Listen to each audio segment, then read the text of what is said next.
Hi everybody. Hello, I'm Ryan. I'm Bethany. And we are Ryan and Bethany Board Game Reviews. And today we will be talking about Court of the Dead Dark Harvest, and this is put out by Skybound Games.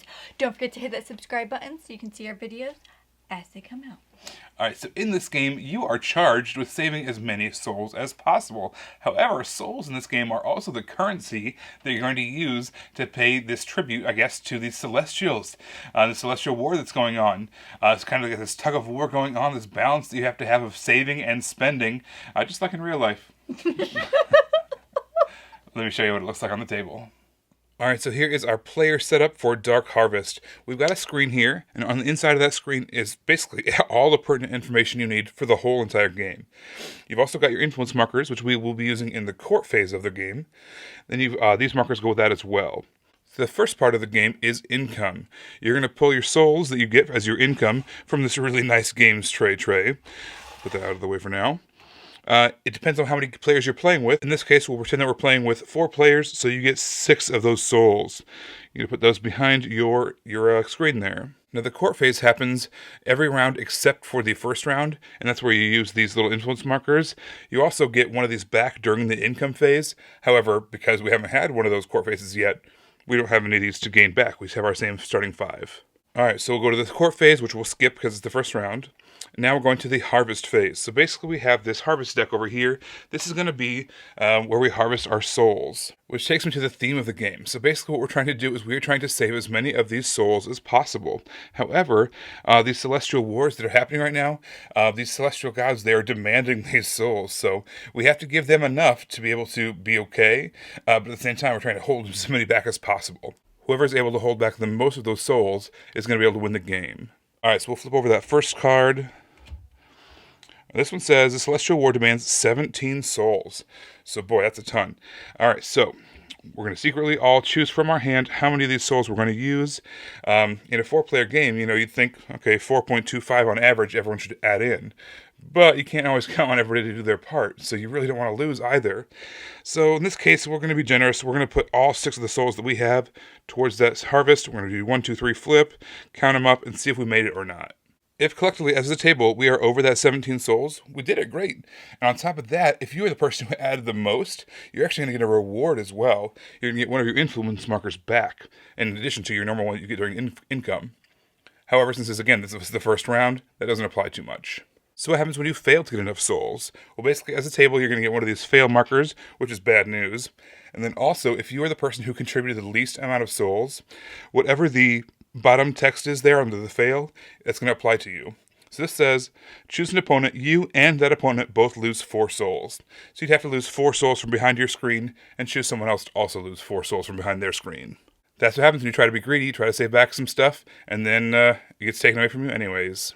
Now, when the third one of these fail markers gets placed, that time, instead of whatever the fail text is, you're actually eliminated from the game. If you are the person who contributed the least amount of souls on that third and final fail, you're out of the game. So you don't want to be too greedy.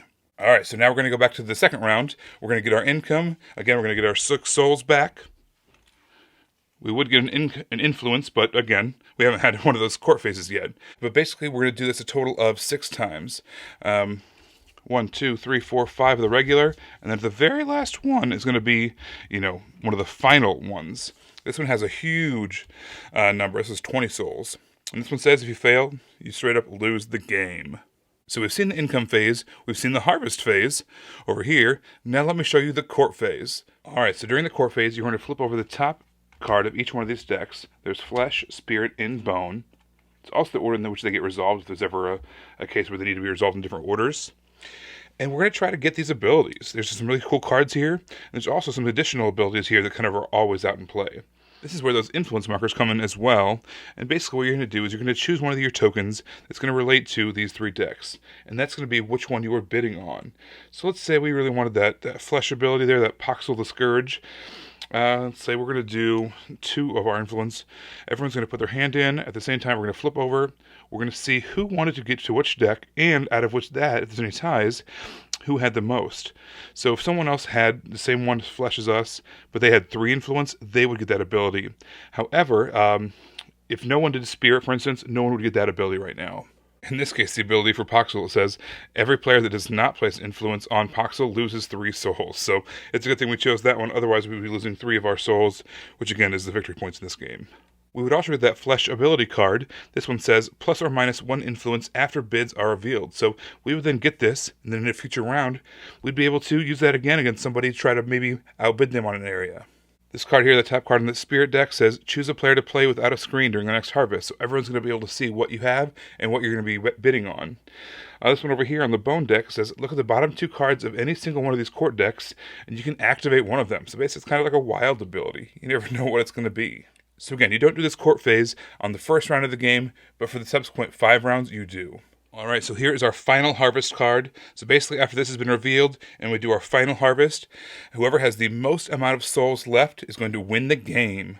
If there is a tie, if anyone has the Bone faction favor, they're going to break that tie. If it's not in play or the person doesn't want to use it, then whoever has the most influence tokens wins that tie. If there is still a tie, then the victory is shared and the underworld is united. For now. All right, guys. So this game, I thought, did a really neat job of wanting you to help and pay off the Celestials and give the souls that they need, because there's really serious repercussions if you don't. There could be potential player elimination in this game if you're not able to appease those, and bad things can happen. But you need the souls to win. So I thought they did a really good job of wanting you to help, but also wanting you to be greedy at the same time. So that own kind of like internal turmoil of like how much to give, how little to give. I still need to win, but if we lose, then we all lose, and it doesn't even matter. That's not true. You don't all lose. But anyway, I just thought they did a really good job with that internal turmoil of how much to help and what to help with, but also like wanting to reserve and keep everything to yourself. I want to talk about the production of this game for a moment. A+++. Is that a thing? Extra credit? Sure. So everything from this entire game, the card art in this game is just stunning. The box itself is cool. I mean, I don't know if you can tell it. It's got this cool textured gloss going on. Really cool. The insert, it's got a really nice game trays insert. This, the game itself is stored perfectly, and also on the table, it works perfectly. Yeah. Across the board, it's a stellar production of this game. It makes it really enjoyable to play. Just it's a joy to look at. So I really like in the court round that you get these faction favor cards if you get the different ones. So it's Flesh, Spirit, and Bone. So you can get like these favor cards. And I think what's really neat about that is you can have this card, and as long as it doesn't tell you to use it immediately, well, only a special card tells you to use it immediately, but the favor card doesn't. Anyway, what I'm trying to say is you could lose that if you don't use it. So you get this card and you want to use it whenever is the best time for you to use it. However, if somebody else outbids you in a different round and gets, let's say you have the Bone card, the faction favor for the Bone, and then somebody else gets that in the court, they take that favor from you, and then you never used it. And so I like how, in just the 6-round game, it really encourages you to use what you have. And so when you have this favor, you want to use it, but you also want to be strategic when you use it, but then it can be taken away from you if you wait too long. Yes, it was good. Okay. All right. The blind bidding in this game, there's actually 2 different kinds of blind bidding. The influence that you use for the favor or the court round, and then the souls that you blind bid for the harvest round. I've always loved blind bidding anyways, and this had just a really cool take on it, and having to hit those certain thresholds in order for to appease that celestial war. And every decision that you make was as tense, because you want to make sure you have enough influence to be able to do well in the next round. You want to make sure you have enough souls to do well in the game, but you also have to make sure you keep everything else going as well. So blind bidding, big thumbs up for me.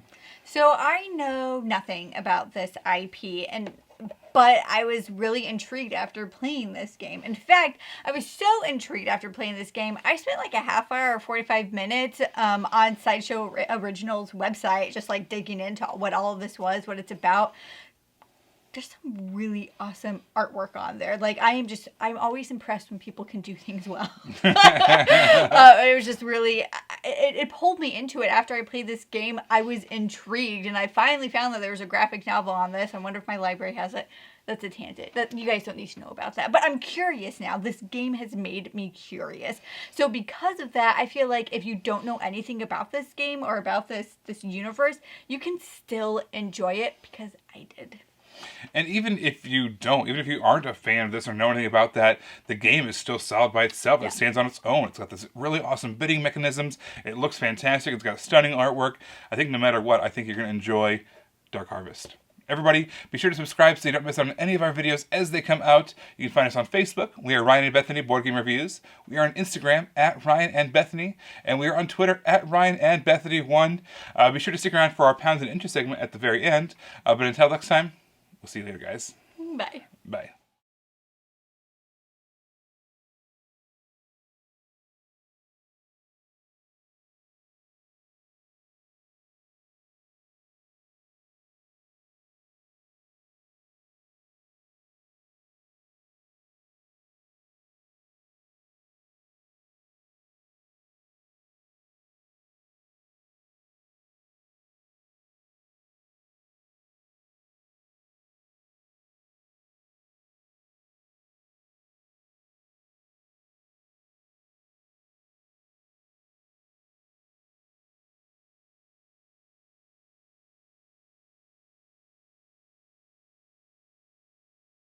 Hi everybody, thank you so much for staying tuned to the very end. This is where Ryan and I talk about the things that we're trying to do in our lives to just have better health overall, whether it's physical, mental, emotional. We just like to talk about the improvements we're making or sometimes where we're not making it.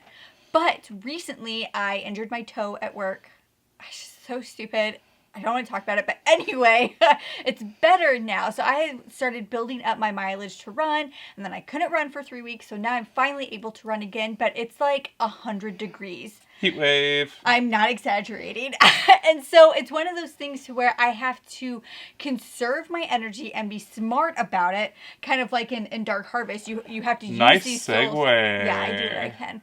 So you have to use these souls to appease the people, but you also have to reserve some as well. And that's what I'm having to do right now. I want to exercise, but I can't do too much because heat exhaustion is a real thing. So I have to have that balance between working out. Instead of 3 miles, I only was able to run 1 mile and then walk the other one, but that's fine because I'm still out there.